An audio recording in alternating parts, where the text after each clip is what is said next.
रहस्यमयी गर्भ। 60 वर्ष की उर्मिला शहर के बाहरी हिस्से में अपने छोटे से घर में अकेली रहा करती थी। एक रात शहर में बहुत जोर का तूफान आया। जोर जोर से हवाएं और आंधी तूफान के साथ तेज बारिश होने लगी। उन आवाजों को सुनकर कोई भी घबरा जाता, लेकिन उर्मिला घर के सारे खिड़की दरवाजे बंद कर गहरी नींद में सो रही थी। रात के लगभग 12 बजे होंगे कि किसी ने उर्मिला के घर का दरवाजा खटखटाया। दरवाजे के खटखटाने की आवाज सुनकर उर्मिला की नींद खुलती है। आखिर इतनी रात को कौन आया होगा? उर्मिला जाकर दरवाजा खोलती है तो सामने लगभग 26 साल की बेहद सुंदर लड़की को खड़ा देख हैरान रह जाती है। कौन हो बेटा? और इतनी रात को इतने भयंकर तूफान में कहाँ भटक रही हो? चाची, आपने मुझे पहचाना नहीं? मैं आपके दूर के रिश्तेदार शालिनी। अरे हाँ, बचपन में तुझे देखा था। इतनी जवान हो गई है, कैसे पहचान में आती? लेकिन तू यहाँ क्या कर रही है, और वो भी ऐसी अंधेरी तूफान भरी रात में?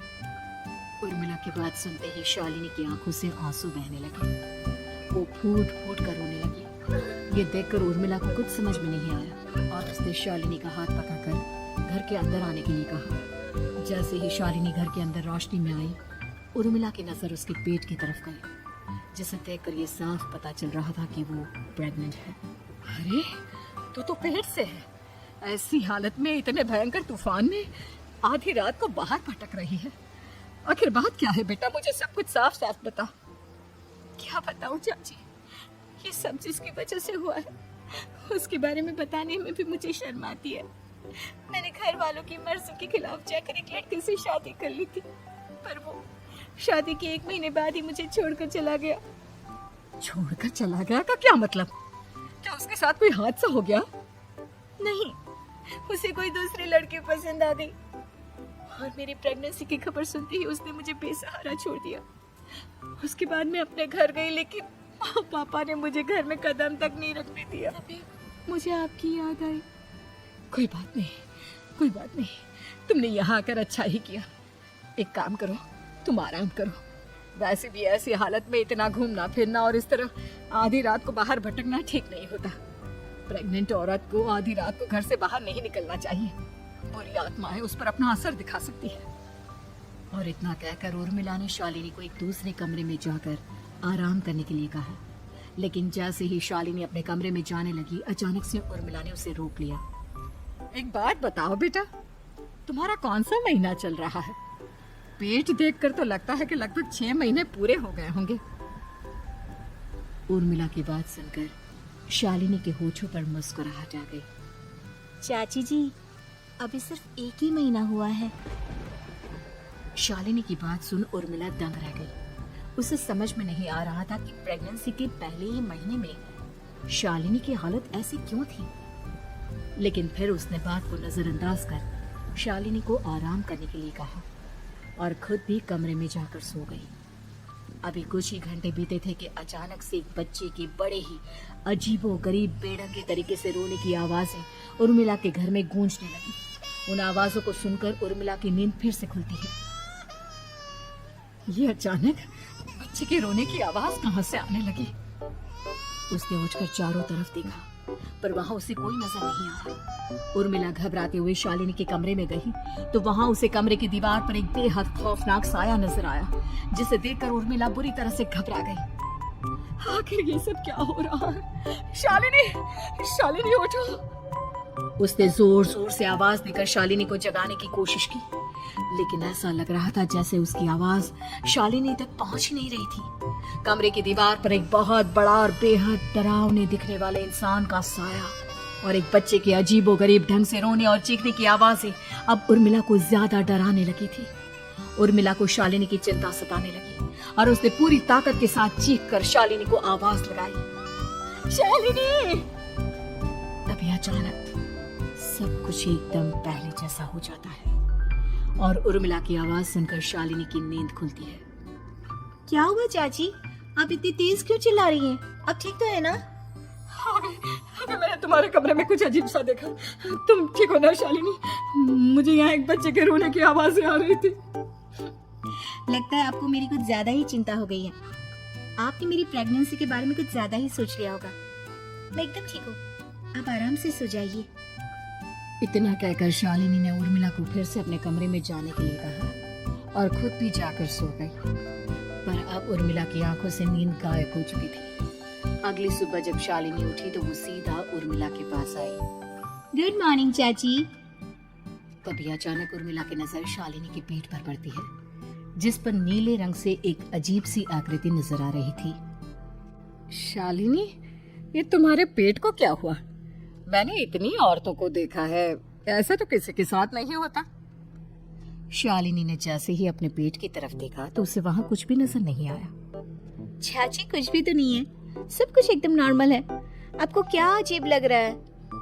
इससे पहले कि उर्मिला उसके सवाल का कोई जवाब देती, अचानक से शालिनी के पेट में जोर जोर से दर्द होने लगा। वो बुरी तरह दर्द से तड़पने लगी। चाची, चाची। ये सब देखकर उर्मिला बहुत घबरा गई। उसने धीरे धीरे शालिनी के पेट को सहलाना शुरू किया, लेकिन शालिनी का दर्द कम नहीं हुआ। उर्मिला जाकर रसोई से पानी का गिलास लेकर आई और शालिनी को पानी पिलाने की कोशिश करने लगी। ले बेटा, पानी पी ले, तुझे आराम मिलेगा। ले ले। नहीं चाची, मुझे बहुत तेज दर्द हो रहा है। अरे थोड़ा पी ले बेटा। जैसे ही उर्मिला ने शालिनी को पानी पिलाया, उसने देखा कि गिलास में बचा पानी का रंग नीला पड़ गया और शालिनी की आंखें अजीब हो गई। उसके पेट पर बच्चे का एक डरावना चेहरा नजर आने लगा। ये सब देखकर उर्मिला की डर से हालत खराब होने लगी, पर तभी शालिनी का दर्द ठीक हो गया। बेटी, अभी तुम्हारा दर्द ठीक है, तो ऐसा करो, तुम थोड़ी देर आराम कर लो। शालिनी को आराम करने के लिए कहकर उर्मिला तेज कदमों से चलकर घर से बाहर निकल जाती है और पास ही रहने वाली एक औरत कालिंदी के पास पहुंचती है। अरे उर्मिला बहन, बड़े दिनों बाद दिखाई दी, क्या हुआ? बहुत घबराई हुई सी लग रही हो, सब ठीक तो है ना? क्या बताओ कालिंदी बहन, मेरी एक दूर की रिश्तेदार आई हुई है, वो पेट से है और उसके साथ ना अजीब अजीब चीजें हो रही है। अब उर्मिला सारी बात कालिंदी को बताती है, जिसे सुनने के बाद काले जादू और तंत्र विद्या की माहिर कालिंदी एक ताबीज बनाकर उसे देती है। बहन, मुझे शालिनी पर किसी बुरी आत्मा का साया लगता है।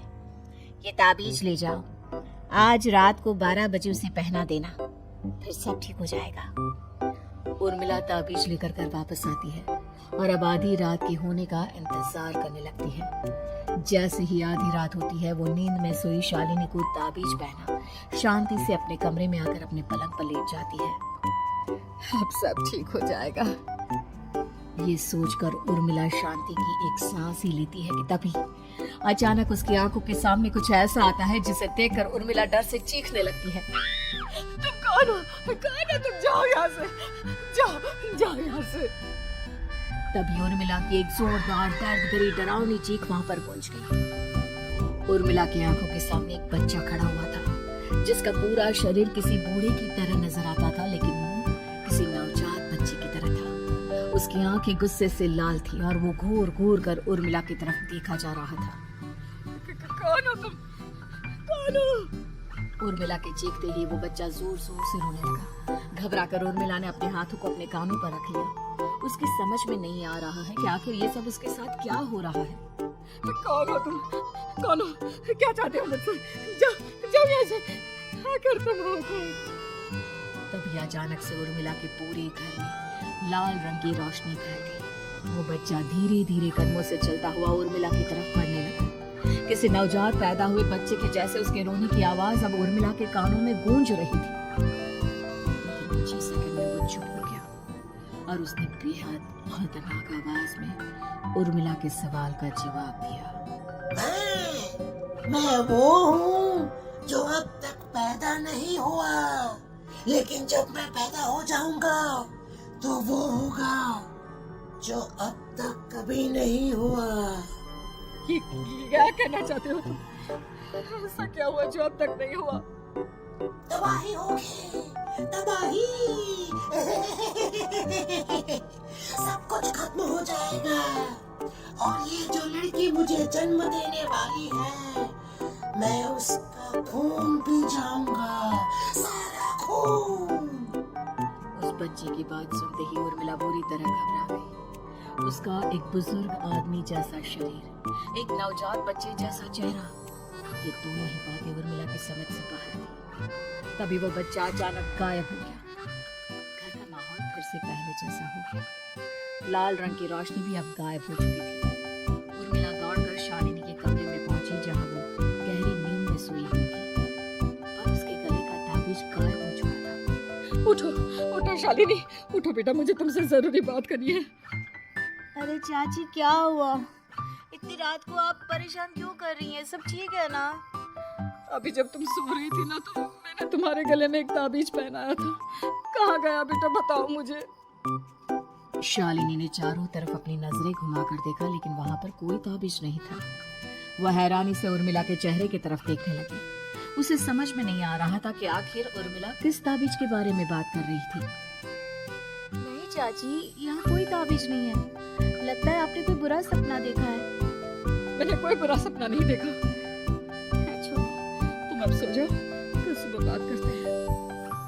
डर और घबराहट की वजह से उर्मिला की आंखों से नींद तो जैसे बिल्कुल गायब हो गई थी। अगली सुबह उर्मिला बिना कोई देर किए गांव के बाहर एक छोटी सी झोपड़ी में रहने वाले बूढ़े पंडित के पास पहुंची। पंडित जी, मेरी मदद कीजिए। अरे आओ आओ उर्मिला, क्या हुआ? सब ठीक तो है ना? क्या बताओ पंडित जी, बहुत बड़ी मुसीबत है। मेरी दूर की एक रिश्तेदार लड़की पेट से है और उसके साथ बहुत डरावनी चीजें हो रही है। कल रात को तो एक अजीब सा दिखने वाला बच्चा मेरी आंखों के सामने आकर खड़ा हो गया था। ये तुम क्या कह रही हो? मुझे साफ साफ बताओ कि आखिर तुमने क्या देखा? उर्मिला ने अपने साथ हुई बीती रात की पूरी घटना पंडित जी को बताई, जिसे सुन पंडित जी के माथे पर चिंता की लकीरें उभर आई। अनर्थ होने वाला है, अनर्थ। बरसों पहले भी उस हैवान ने एक लड़के के पेट से जन्म लिया था और उसके बाद उस शहर को पूरी तरह से तबाह कर दिया। कैसी विपदा पंडित जी, कैसे बात कर रहे हैं आप? बताइए मुझे, और इसका उपाय क्या है? इसका उपाय तो है, लेकिन बहुत कठिन है। हो सकता है कि उस उपाय को करने के दौरान तुम्हारी जान भी चली जाए। मुझे मेरी जान की कोई परवाह नहीं, पर आप जिस तबाही के बारे में बात कर रहे हैं, बस वो नहीं होनी चाहिए। लाखों लोगों की जान बचाने के लिए मैं कुछ भी करूंगी। तो ठीक है, मेरी बात ध्यान से सुनो। बरसों पहले एक भयानक तांत्रिक ने अपनी तंत्र क्रिया के जरिए एक मासूम लड़की के साथ रिश्ता बनाकर उसके पेट से जन्म लिया था। इस तरह से वो अपने जैसे लोगों की संख्या इस दुनिया में बढ़ाना चाहता था। आपके कहने का मतलब है कि शालिनी के पेट से भी उस शैतान को जन्म लेना है, इसलिए उसने उसके साथ ये सब किया है। ठीक पहचाना तुमने। अब मैं तुम्हें एक ऐसा सिंदूर दूंगा जिसे तुम्हें ले जाकर उस लड़की के पेट पर लगाना होगा। क्या ऐसा करने से सब कुछ ठीक हो जाएगा? नहीं उर्मिला, ये सब इतना आसान नहीं। उस लड़की के पेट पर सिंदूर लगाने के बाद तुम्हें उसका पेट काटकर उस हैवान को बाहर निकालना होगा। नहीं पंडित जी, मैं ये सब नहीं कर सकती। मैं भला एक जिंदा लड़की के पेट को अपने हाथों से कैसे काट सकती हूँ? अगर तुमने ऐसा नहीं किया तो कुछ ही दिनों में वो हैवान उस लड़की के शरीर से जन्म लेगा और उसके शरीर के सारे खून को पीकर अपनी ताकत को बढ़ाएगा। उसके बाद वो धीरे धीरे इस पूरे शहर को तबाह कर देगा। यहाँ पर कोई जिंदा नहीं बचेगा। लेकिन अगर मैं उसके पेट को काट दूंगी तो क्या वो जिंदा बच पाएगी? अगर शालिनी को कुछ हो गया तो, अगर उसकी मृत्यु हो गई तो? ऐसा कुछ नहीं होगा उर्मिला, तुम्हें अपने मन को पक्का करके ये काम करना ही होगा। सिंदूर लेने के बाद उर्मिला झोपड़ी से बाहर निकलने ही वाली थी कि तभी पंडित जी ने उसे पीछे से आवाज देकर रोका। उर्मिला, उस लड़की का पेट काट कर हैवान को बाहर निकालना ही काफी नहीं होगा। तुम्हें ध्यान रखना होगा कि ये सब करते हुए उस बच्चे का जो आधा बूढ़े का शरीर है, उस पर सिंदूर की एक बूंद भी ना लगने पाए, क्योंकि अगर ऐसा हुआ तो वो तुम्हें और बाकी सबको कच्चा खा जाएगा। पंडित जी की बात सुन उर्मिला की आंखें फटी रह गई और उसके शरीर में डर की लहर दौड़ गई। फिर भी उसने हिम्मत की। ठीक है पंडित जी, मैं पूरी कोशिश करूंगी कि मैं उस हैवान को वहीं के वहीं खत्म कर पाऊं। इसके बाद उर्मिला तेज कदमों के साथ घर वापस आती है। दिन बीतता है, रात का अंधेरा छाने लगता है। शालिनी खाना खाकर सोने इंतजार करने लगती है, जिसके बाद उर्मिला दबे कदमों से शालिनी के कमरे में पहुंच गई। मुझे ये करना ही होगा। अब उर्मिला ने धीरे धीरे शालिनी के पेट पर पंडित जी का दिया सिंदूर लगाना शुरू किया। उर्मिला के हाथ बुरी तरह से कांप रहे थे। उसके एक हाथ में चाकू था जिससे वो पेट काटने वाली थी। उर्मिला ने एक नजर शालिनी के चेहरे की तरफ देखा और फिर डरते हुए उसके पीठ पर चाकू चलाना शुरू किया। कमाल है, मैं इसका पेट काट रही हूँ और ये आराम से सो रही है।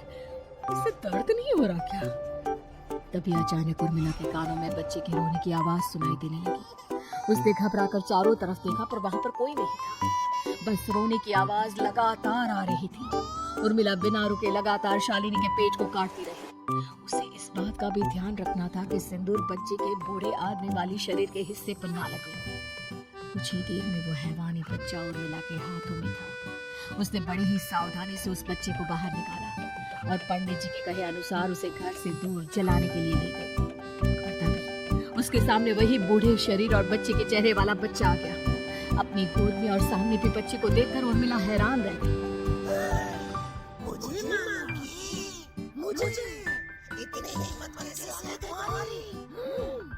तुम पैदा नहीं हुए हो और मुझे पता है जब तक तुम्हारा जन्म नहीं हो जाता तो मुझे कुछ नहीं कर सकते। इतना बोलते ही उर्मिला तुरंत उस बच्चे को घास के ढेर पर फेंक कर उसमें आग लगा देती है, जिसके तुरंत बाद वो बूढ़े आदमी के शरीर और बच्चे के चेहरे वाला अजीब तांत्रिक का भूत भी वहां से गायब हो जाता है। कुछ देर बाद उर्मिला घर पहुंचती है तो वो ये देखकर हैरान रह जाती है कि शालिनी का पेट अपने आप जुड़ चुका था। शुक्र है भगवान का और उन पंडित जी का, सब ठीक हो जाएगा। सुबह शालिनी सोकर उठती है तो अपना पेट देख पूरी तरह घबरा जाती है। चाची, चाची ये सब क्या हो गया? मेरा पेट अचानक कम कैसे हो गया? मेरा बच्चा कहाँ गया चाची? बेटी, वो बच्चा नहीं एक खतरनाक तांत्रिक था जो तुम्हारे कोख से जन्म लेकर सबको मार देना चाहता था। वो पैदा होते ही तुम्हारी जान भी ले लेता, इसलिए मैंने पंडित जी के बताए उपाय से उसका खात्मा कर दिया है। अब सब ठीक है। शालिनी को उर्मिला की बात समझ में नहीं आती, जिसके बाद शालिनी को पूरी बात उर्मिला आराम से समझाती है। अब वो दोनों ही भगवान का शुक्र अदा करती हैं और एक साथ रहने लगती हैं।